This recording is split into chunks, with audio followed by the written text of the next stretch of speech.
اعوذ باللہ من الشیطان الرجیم بسم اللہ الرحمن الرحیم السلام علیکم ورحمۃ اللہ وبرکاتہ۔ میں آپ سب کو خوش آمدید کہتی ہوں اپنے اس یوٹیوب چینل پر۔ آج ہمارے سبق کا عنوان ہے مخارج الحروف۔ آج ہم مخارج الحروف میں سے زبان سے تعلق رکھنے والے مزید 3 مخارج کے متعلق پڑھیں گے۔ انشاءاللہ یہ ویڈیو آپ سب کے لیے بہت ہی زیادہ فائدہ مند ثابت ہونے والی ہے، تو اس ویڈیو کو آخر تک ضرور دیکھیں۔ ویڈیو شروع کرنے سے پہلے اگر آپ ہمارے چینل پر نئے ہیں تو سب سے پہلے ہمارے چینل کو سبسکرائب کر لیں اور ساتھ ہی نوٹیفیکیشن بیل آئیکن کو ضرور دبائیں تاکہ آپ کو تجوید سے متعلق مزید ویڈیوز روزانہ کی بنیاد پر ملتی رہیں۔ آئیے آج کا سبق شروع کرتے ہیں۔ آج کا سبق جن مخارج سے شروع ہو رہا ہے ان مخارج کا تعلق دانتوں سے ہے، اس لیے پہلے دانتوں کے نام یاد کر لینے بہت ہی ضروری ہیں تاکہ مخارج سمجھنے میں آسانی ہو۔ عام طور پر انسان کے منہ میں کل 32 دانت ہوتے ہیں۔ قرأت میں سمجھانے کے لیے ان کے الگ الگ نام ہیں۔ سامنے کے 4 دانت ان کو ثنایا کہتے ہیں۔ ثنایا سے مراد یعنی اوپر کے 2 دانت اور نیچے کے 2 دانت۔ اوپر والے دانتوں کو ثنایا علیہ اور نیچے والے دانتوں کو ثنایا سفلی کہتے ہیں۔ ثنایا سے متصل یعنی ثنایا علیہ اور ثنایا سفلی سے متصل یعنی ملے ہوئے جو 4 دانت ہیں ان کو رباعیات اور قواطع کہتے ہیں۔ ان میں سے اوپر کے حصے میں ایک دائنی طرف اور ایک بائیں طرف، اسی طرح نیچے کے حصے میں ایک دائنی طرف اور ایک بائیں طرف ہے۔ رباعیات سے ملے ہوئے 4 نوکیلے دانت ہیں، ان کو انیاب اور قواصر کہتے ہیں۔ انیاب کے ساتھ والے 4 دانتوں کو ضواحک کہتے ہیں۔ ضواحک سے ملے ہوئے 12 نوکیلے دانت ہیں۔ اوپر کے حصے میں دائیں اور بائیں طرف 3 دانت اور نیچے کے حصے میں دائیں اور بائیں طرف 3 دانت۔ ان 12 دانتوں کو قواحن کہتے ہیں۔ قواحن کے ساتھ ساتھ ایک دانت اور ہوتا ہے، ان کو نواجذ کہتے ہیں۔ ضواحک، قواحن اور نواجذ کو ملا کر اضراس یعنی داڑھیں بھی کہتے ہیں۔ مخرج نمبر 7 حرف غاد کا مخرج ہے۔ تھوڑا سا مشکل مخرج ہے لیکن اگر سمجھ میں آ جائے تو بہت ہی آسان ہے۔ اسے ہم سمجھنے کی کوشش کریں گے۔ پچھلی مخرج میں ہم نے پڑھا تھا کہ زبان کا درمیانی حصہ شجر اللسان کہلاتا ہے۔ اب اسے کچھ یوں سمجھیے کہ شجر اللسان سے جو جڑا ہوا کنارہ ہے، موٹا کنارہ، وہ ادنیٰ لسان کہلاتا ہے۔ اب ہم ادنیٰ لسان سے زبان کی نوک کی جانب نہیں آئیں گے بلکہ زبان کی جڑ کی جانب جائیں گے۔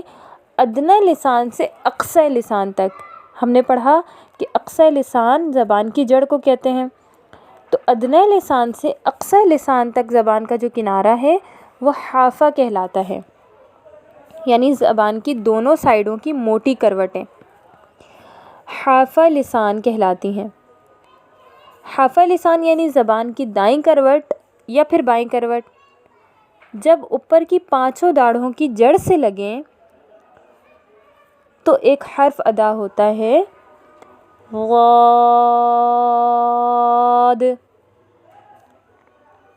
ادائیگی ہوگی غاد۔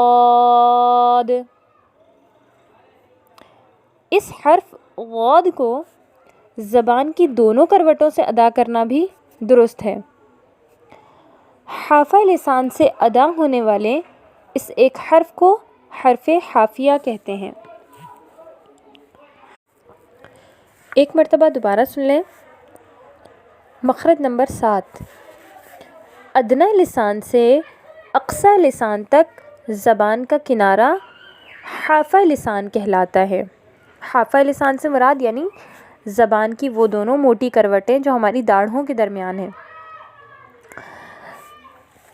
اب حافہ لسان یعنی زبان کی دائیں کروٹ یا بائیں کروٹ جب اوپر کی 5 داڑھوں کی جڑ سے لگیں تو ایک حرف غاد ادا ہوتا ہے، اور اس حرف کو زبان کی دونوں کروٹوں سے ادا کرنا بھی درست ہے۔ حافہ لسان سے ادا ہونے والے اس ایک حرف کو حرف حافیہ کہتے ہیں۔ مخرج نمبر 8 کی جانب بڑھتے ہیں۔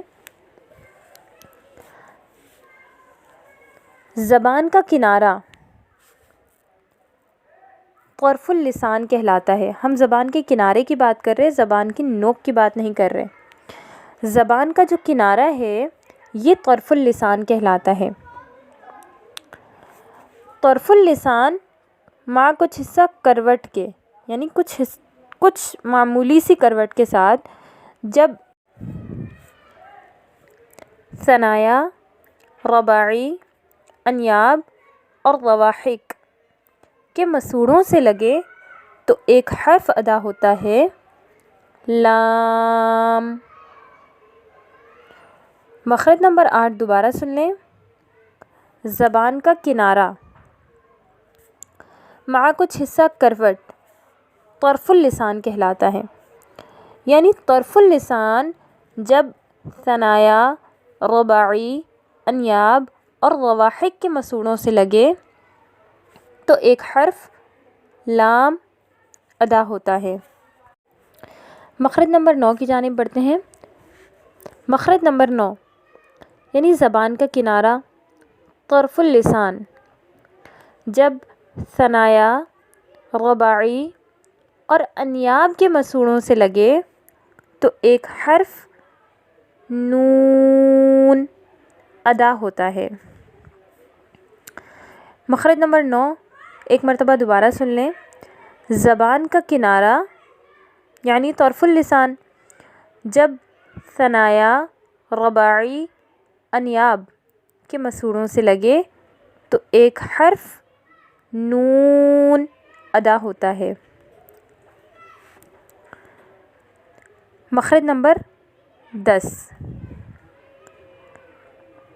زبان کا کنارہ یعنی طرف اللسان جب ثنایا اور رباعی کے مسوڑوں سے لگے تو ایک حرف را ادا ہوتا ہے، البتہ اس میں زبان کی پشت کو بھی قدرے دخل ہے۔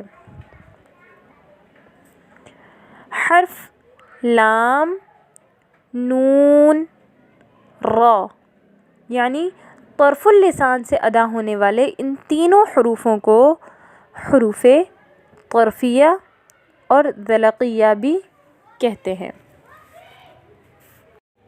آج کی کلاس میں بس اتنا ہی۔ میں امید کرتی ہوں کہ یہ ویڈیو آپ سب کے لیے بہت ہی زیادہ فائدہ مند ثابت ہوئی ہوگی۔ اس سبق کو اپنے پاس لکھ کر محفوظ کر لیں اور اسے یاد کر لیں۔ اگر ویڈیو اچھی لگے تو اسے لائک کریں اور شیئر کریں، اور ساتھ ہی ہمارے چینل کو سبسکرائب کر لیں تاکہ اس طرح کی مزید نئی ویڈیوز آپ کو روزانہ کی بنیاد پر ملتی رہیں۔ انشاءاللہ پھر کسی نئی ویڈیو اور نئے سبق کے ساتھ حاضر ہوں گے۔ تب تک کے لیے اجازت دیجیے۔ السلام علیکم ورحمۃ اللہ وبرکاتہ۔